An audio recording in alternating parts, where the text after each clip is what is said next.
Meanwhile, the Taliban is facing growing dissent as protests spread to the capital of Kabul. Protesting in the streets of Afghanistan's Independence Day, demonstrators with national flags chanted, "Our flag, our identity." In the east, several people were killed when the Taliban fired into the crowd. The protests against the Taliban have moved on to the streets of the capital. The Afghan flag is the popular sign of dissent. From Jalalabad to Kabul, it is a deliberate snub to the white flag that the Taliban has raised over town and city squares.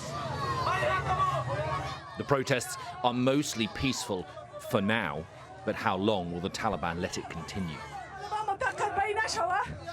Until the Taliban accepts that today's Afghanistan is different to Afghanistan 20 years ago and convince us that they have changed and they won't go back to their same system, the Taliban should come and kneel before us.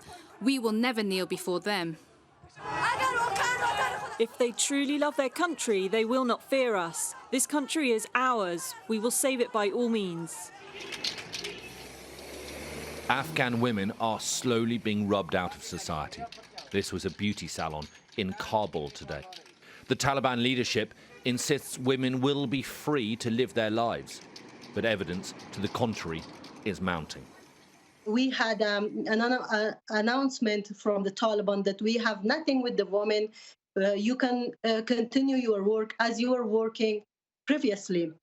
But you know, one of my friends who is an anchor in national TV, she was not allowed to do her job.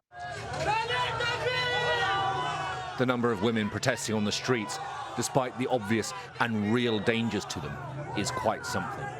They, perhaps, have most to fear.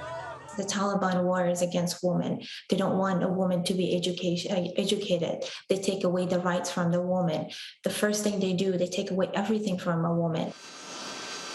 Another RAF aircraft has landed at an airbase in Dubai. And in Qatar, the faces say it all. Interpreters and their families have been arriving in the Gulf state, but there is still more tragedy than hope in all this. Zaki Anwari played football for Afghanistan. Earlier this week, his young body was found in the landing gear of a US Air Force plane. He was just 19 years old and a talented sportsman. He died trying to escape the country he once proudly represented.